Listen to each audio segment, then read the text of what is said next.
इस भागवत भूमि के प्रति आस्था भाव रखने वाले मुजफ्फरनगर जनपद के मेरे सभी उपस्थित भाइयों बहनों, लगभग 4 वर्ष के बाद एक बार फिर से मुझे भागवत भूमि का दर्शन करने का अवसर प्राप्त हुआ है। इस पावन भूमि को कोटि कोटि नमन करते हुए मैं आप सबका हृदय से अभिवादन करता हूं।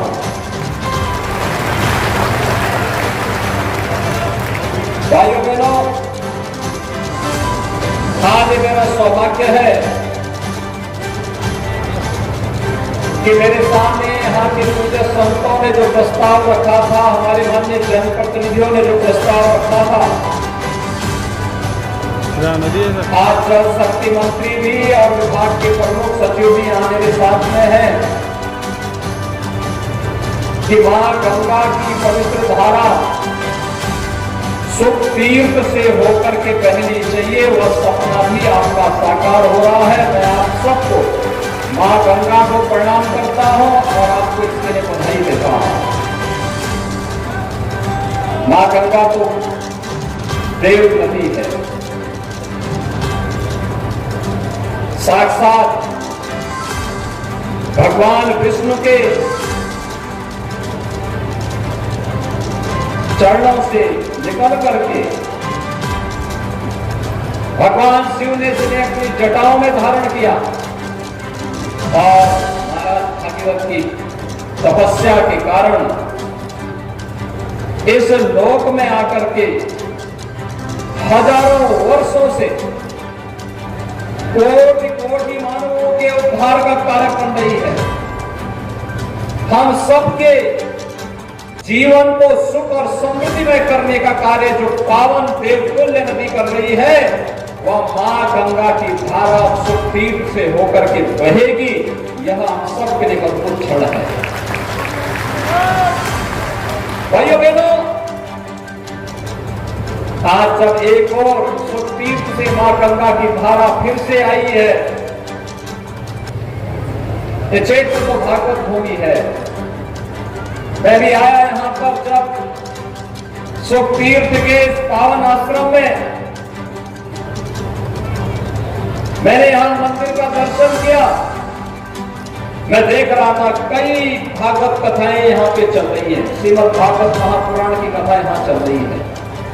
याद करिए, इस धरती पर कोई ऐसा क्षेत्र नहीं है जहां आज के दिन पर श्रीमद् भागवत महापुराण की कथा न हो रही है। और यहाँ तक कि दुनिया के अंदर जहां कहीं भी भारतवंशी रहता है, वह अपनी श्रद्धा के साथ यहाँ के कथा व्यास को बुला करके श्रीमद् भागवत महापुराण की कथा का श्रवण करके अपने जन्म और जीवन दोनों को धन्य करता है। यह सौभाग्य इस धरती को है कि महाराज सुखदेव के श्रीमुख से सबसे पहले इस कथा को सुनने का किसी को अवसर प्राप्त हुआ था। तो महाराज परीक्षित ने अपने मोक्ष के लिए इसी धरती पर श्रीमद् भागवत महापुराण की कथा को सुना और तब से एक अमर कथा इस संपूर्ण धरा के कोटि कोटि मानवों के उद्धार का कारण बनती है। उनके जन्म और जीवन दोनों को धन्य करने का कार्य कर रही है। ऐसे सुख तीर्थ की भूमि जनपद मुजफ्फरनगर में वृक्षारोपण महाअभियान के साथ हमें जुड़ने का अवसर प्राप्त हुआ है। मैं जब आया यहाँ पे मुझे एक वृक्ष भी लगाने का अवसर प्राप्त हुआ और गौ माता को गुड़ खिलाने का भी अवसर प्राप्त हुआ। भाइयों बहनों,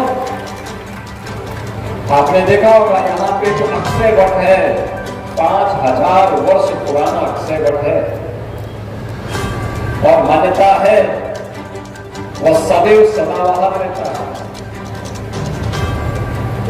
न जाने कितनी पीढ़ी दर पीढ़ी चली गई, उत्थान और पतन को वृक्ष ने देखा है, अक्षय वट ने देखा है और लगातार अक्षय वट हम सबको आशीर्वाद देकर के इस विरासत के बारे में सम्मान का भाव हम सबके मन में पैदा करती है, समृद्धि की एक नया उत्साह हम सबके मन में पैदा करती है।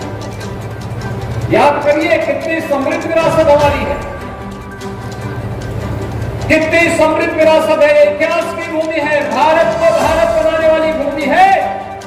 शकुंतला पुत्र भरत कर्णाश्रम में ही जन्म लेकर के फिर हस्तिनापुर की विरासत को आगे बढ़ाने का कार्य भी करते हैं। ये वही भूमि है, मुझे इससे पहले भी विदुर कुटी में जाकर के वृक्षारोपण करने का सौभाग्य प्राप्त हुआ। वहां पर भी लोगों की एक ही मांग है, जैसे सुख तीर्थ में मां गंगा की धारा आ गई है, ऐसे विदुर कुटी को भी मां गंगा का आशीर्वाद प्राप्त हो। आज हम लोग उसका भी सर्वे करके आए हैं। पश्चिमी उत्तर प्रदेश की अर्थव्यवस्था का बहुत बड़ा आधार है और जो पोटेंशियल यहाँ पर है, यहाँ के नौजवानों में, यहाँ के किसानों में, यहाँ की बेटियों और यहाँ की बहनों में, यहाँ को समृद्ध बनाने के लिए जो योगदान किया जा रहा है वह अद्भुत है, अविस्मरणीय है और अतुल्य है, उसकी कोई तुलना नहीं की जा सकती। और भाइयों बहनों, इसीलिए आज 242 करोड़ रुपए की इन परियोजनाओं का शिलान्यास और आधारशिला जो हमारे माननीय जनप्रतिनिधियों ने, केंद्रीय मंत्री जी ने, माननीय यहाँ के हमारे मंत्री कपिल देव अग्रवाल जी ने, विधान परिषद सदस्य, अन्य हमारे जिला पंचायत के अध्यक्ष और अन्य सभी पदाधिकारियों ने, जनप्रतिनिधियों ने जो प्रस्ताव दिए, और प्रस्तावों को आज यहाँ पर 77 परियोजनाओं के माध्यम से जमीनी धरातल पर उतारने का कार्य आगे बढ़ रहा है। भाइयों बहनों, प्रधानमंत्री मोदी जी के नेतृत्व में भारत आज विकास और विरासत की एक नई गाथा को बढ़ाता जा रहा है। पूरे भारत के अंदर आपने देखा होगा, एक और काशी में काशी विश्वनाथ धाम सावन के महीने में प्रतिदिन 3 से लेकर 5 लाख श्रद्धालु वहां दर्शन करने के लिए आ रहा है। 3 से लेकर 5 लाख। एक और काशी विश्वनाथ धाम का निर्माण, दूसरी ओर केदारपुरी में केदारनाथ धाम का पुनरुद्धार का कार्य, बद्रीनाथ धाम का पुनरुद्धार का कार्य, सोमनाथ मंदिर के सुंदरीकरण का अद्भुत कार्य, महाकाल के महालोक के पुनरुद्धार का कार्य भी संपन्न हुआ है। और वर्तमान में अयोध्या में भगवान राम का भी भव्य मंदिर के निर्माण का कार्य भी चरम पर पहुंच रहा है। भाइयों बहनों, ये काम 2014 के पहले भी हो सकता है, लेकिन पहले की सरकारों में आपकी आस्था को सम्मान देने की फुर्सत नहीं थी। वे आस्था को सम्मान नहीं दे सकते थे, वे विरासत को सम्मान नहीं दे सकते थे। उन्होंने न विरासत को सम्मान दिया और न ही विकास को आगे बढ़ाया, न विकास की प्रक्रिया के साथ ही जोड़ने का कार्य किया और न विरासत को ही सम्मान दिया। परिणाम क्या था? पश्चिमी उत्तर प्रदेश में बेटियों की सुरक्षा पे ग्रहण लगने लग गया था, यहां से पलायन हो रहा था, अराजकता चरम पर थी, किसान परेशान था, नौजवान बेरोजगार था, बेटियां असुरक्षित थी। और अब मैं कह सकता हूं, अब पश्चिमी उत्तर प्रदेश का नागरिक कह सकता है कि बेटी की सुरक्षा के साथ खिलवाड़ करने वाला अब धरती पर नहीं रसातल में जाएगा, उसके लिए धरती पर तो जगह नहीं मिलेगी।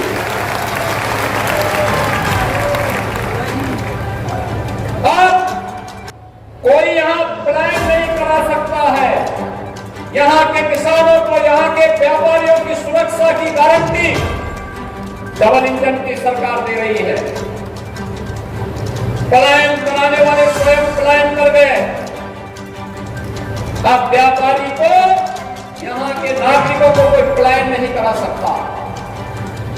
और यही तो डबल इंजन की सरकार है जो विकास भी कर रही है, विरासत का सम्मान भी कर रही है और गरीब कल्याणकारी योजनाओं के माध्यम से तेजी के साथ बिना भेदभाव के शासन की योजनाओं का लाभ हर तबके को उपलब्ध कराने का कार्य भी कर रही है, हर तबके के। और इसीलिए हमारी सरकार ने विरासत के सम्मान को आगे बढ़ाने के लिए निर्णय लिया है कि सुख तीर्थ विकास परिषद का गठन भी हम लोग करेंगे। फाइनल स्टेज पे बहुत जल्दी हम इस कार्यक्रम को आगे बढ़ाने वाले हैं। मैं यहाँ के अन्नदाता किसानों का अभिनंदन करूंगा भाइयों बहनों, मैं अभिनंदन करूंगा। एक तरफ सुख तीर्थ विकास परिषद बनेगा, यहाँ के विकास को आधार बनाएगा, कनेक्टिविटी को बेहतर बनाएगा, नौजवानों को रोजगार की संभावनाओं को विकसित करेगा, हमारे पूज्य संतों की आस्था को सम्मान देगा। तो दूसरी ओर विकास के नए नए द्वार भी खोलेगा, नए नए द्वार उसके माध्यम से खोलते हुए दिखाई देंगे। और भाइयों बहनों, विकास के कार्यक्रम एक और आगे बढ़ेंगे। दूसरी तरफ इस क्षेत्र में अन्नदाता किसानों का मैं अभिनंदन करूंगा जिन्होंने वन डिस्ट्रिक्ट वन प्रोडक्ट में मुजफ्फरनगर की गुड़ की मिठास को दुनिया तक पहुंचाने का काम किया है। भाइयों बहनों, हमारे अन्नदाता किसानों की देन है। ये किसान जो पहले 17 के पहले पीड़ित रहता था, सुरक्षित नहीं था, क्योंकि बिजली आती नहीं थी, तो खेत में इंजन लगाया था पानी के लिए, वह चोरी हो जाता था। रात्रि तो खेत में उठता था तो जान को खतरा था। और अब तो सरकार वहां पहुंच चुकी है, जब जितने भी सरकारी ट्यूबवेल है वहां से मिलने वाला किसानों का जो भी पानी होगा वह फ्री में होने की कार्रवाई अंतिम चरणों में चल रही है। बहुत शीघ्र उसको बड़े कार्यक्रम के माध्यम से किसानों को समर्पित कर दिया है। भाइयों बहनों, आपने देखा होगा विरासत का सम्मान क्या होता है। कांवड़ यात्रा में जाने वाले हमारे कांवड़ यात्री अब कोई परेशान नहीं कर सकता, अब कोई परेशान नहीं कर सकता। क्या इससे पहले कांवड़ यात्री इस भाव के साथ चल पाते थे क्या? और क्या कोई सरकार पुष्प वर्षा करती थी क्या? क्योंकि उनको आपकी आस्था का नहीं, अपना वोट बैंक खिसकने का खतरा उनको लगता है।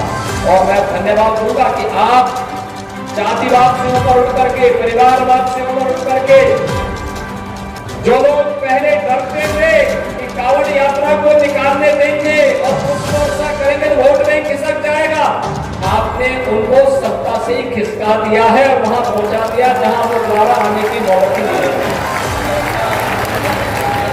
उनको वहां पहुंचा दिया। भाइयों बहनों, हमें अपने भारत पर गर्व की अनुभूति करनी चाहिए। हमारा भारत महान है।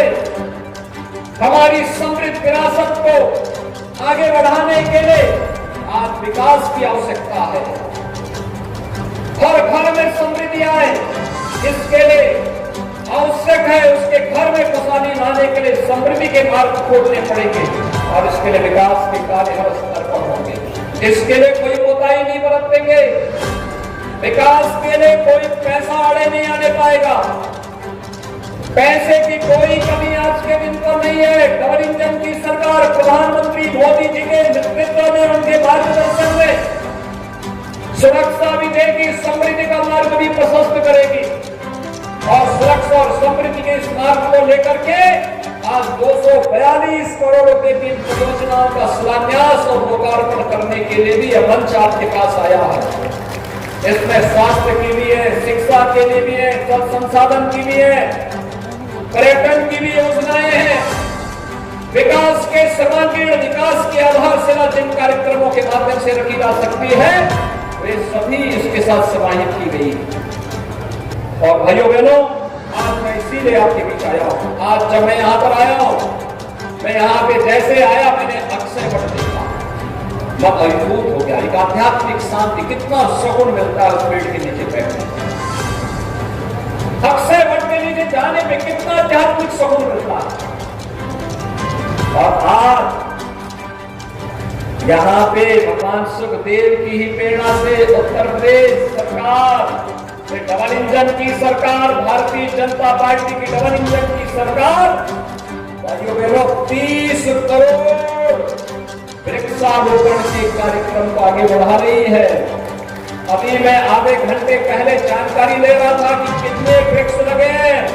भाइयों बहनों, प्रातः काल से अब तक 17 करोड़ से अधिक वृक्षारोपण का कार्यक्रम संपन्न हो चुका है और ये निरंतर चल रहा है। सायकाल 5 बजते बजते यह 30 करोड़ की सीमा रेखा को पार कर जाएगा। मैं आपसे भी आह्वान करूंगा, 100 वर्ष पुराना कोई भी वृक्ष हो, बरगद होगा, पीपल होगा, आकड़ होगा, जामुन, कोई अन्य छायादार वृक्ष होगा, उसको काटने मत दीजिए। उसको विरासत वृक्ष के रूप में मान्यता देकर के चबूतरा बनाइए, अच्छे ढंग से लोग वहां बैठे, गोष्ठी करें और विरासत वृक्ष के रूप में उसे सम्मान दीजिए। ये वृक्ष केवल वृक्ष नहीं है भाइयों बहनों, ये विरासत है, ये ऑक्सीजन भी देता है, संरक्षण का काम भी करता है। दुनिया आप देख रहे होंगे, कहीं पे सूखा है, कहीं बाढ़ आई थी। यही तो है संतुलन। जब संतुलन बिगड़ेगा, यही स्थिति पैदा होगी। हम अधिक से अधिक वृक्ष लगाएं, विरासत वृक्षों का संरक्षण करें और जितने भी लोग हैं, जितनी बड़ी सभा यहाँ पर है, इतनी ही मैं वहां पे बिजनौर में भी संबोधित करके आया और मैंने वहां पे भी देखा हर व्यक्ति संकल्प लेके गया था, एक पेड़ जरूर लगाएंगे, एक वृक्ष जरूर लगाएंगे और लगाने नहीं उसकी सुरक्षा भी करेंगे। पीएम आवास योजना के साथ साथ आंगनबाड़ी जितने भी कार्यकर्त्री हैं उनके द्वारा सहजन के पेड़ लगाए जा रहे हैं। हमारे अन्नदाता किसानों के द्वारा इमारती लकड़ियों के पेड़ लगाए जा रहे हैं। हर छात्रों और युवाओं के द्वारा फल देने वाला पेड़ लगाया जा रहा है। हमारे यहाँ तो मान्यता है कि माँ का दूध किसी को तभी फलीभूत होता है जब वो एक फलदार पेड़ लगाता है। याद रखना, फलदार वृक्ष लगाना किसी भी व्यक्ति के लिए माँ के ऋण से पूर्ण होने जैसा है। और भाइयों बहनों, इसीलिए हमें इन वृक्षों को लगाना और वृक्षों को लगाएं। सरकार भी दे रही है, प्रयास करिए। आप देखना, जब प्रकृति की सुंदरता रहेगी, रहेगी, जब संसाधनों की कमी नहीं होगी और स्वतः ही खुशहाली आएगी। समृद्धि से खुशहाली की रोड का मार्ग प्रशस्त करता है ये वृक्षारोपण का अभियान और आज हम सब उसी के साथ जुड़े हुए हैं।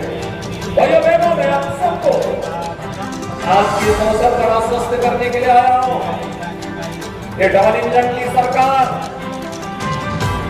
बोलती नहीं है, करके दिखाती है, करके दिखाती है।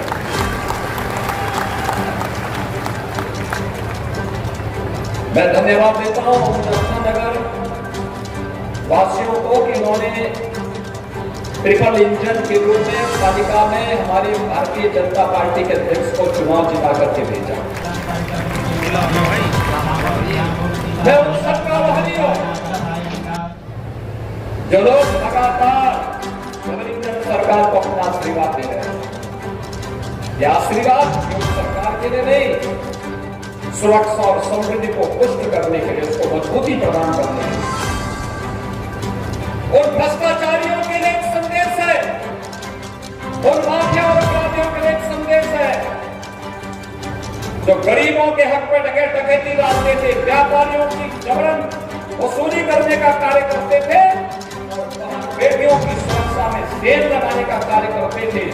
उन लोगों के लिए डबल इंजन की सरकार एक महाकाल है, महाकाल, और उनको चेतावनी देने का एक संकेत भी है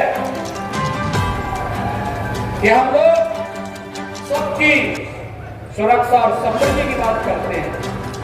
योजनाओं का लाभ सबको मिल रहा है, और योजनाओं का लाभ जब सबको मिल रहा है तो फिर जब सरकार के स्तर पर भेदभाव नहीं, तो फिर सरकार भी उम्मीद करती है कि सबका आशीर्वाद गवर्नमेंट सरकार को मिले और हम समृद्धि का मार्ग हर घर तक, हर द्वार तक पहुंचाने का कार्य कर सके। आज के इस अवसर पर मैं आप सबसे भी अपील करूंगा, वृक्षारोपण अभियान के साथ आप में से अगर कोई फूल नहीं पाया है तो जरूर एक वृक्ष जरूर लगाइएगा। मुझे आज बरगद का पेड़ लगाने का भी अवसर प्राप्त हुआ है और पीपल का वृक्ष भी लगाने का अवसर प्राप्त हुआ है। ये लगातार चल रहा है और सरकार का मंत्री अलग अलग जनपदों में जाकर इस कार्यक्रम के साथ जुड़ रहा है। भाइयों बहनों, आज के इस अवसर पर मैं एक बार फिर से मां गंगा की पवित्र धारा सुखतीर्थ को स्पर्श करते हुए आज आगे बढ़ी है। मैं इस अवसर पर मुजफ्फरनगर वासियों का, सुखतीर्थ में निवास करने वाले सभी श्रद्धालुओं का, पूज्य संतों का एक बार फिर से जैसे अभिनंदन करता हूँ, बधाई देता हूँ और विश्वास व्यक्त करता हूँ कि हम सब मिलकर के उत्तर प्रदेश को देश के केंद्रीय अर्थव्यवस्था के रूप में स्थापित करके, उत्तर प्रदेश को देश के नेशनल के रूप में आगे बढ़ा करके भारत में प्रधानमंत्री मोदी जी के नेतृत्व में भारत को दुनिया की सबसे बड़ी महाशक्ति के रूप में स्थापित करने में अपना योगदान देंगे। आप सबके प्रति एक बार फिर से हृदय से अपनी शुभकामनाएं देता हूँ। पवित्र भागवत भूमि को कोटि कोटि नमन करते हुए आप सबके सुख और समृद्धि की कामना करते हुए अपनी वाणी को विराम देता हूँ। धन्यवाद। जय हिंद।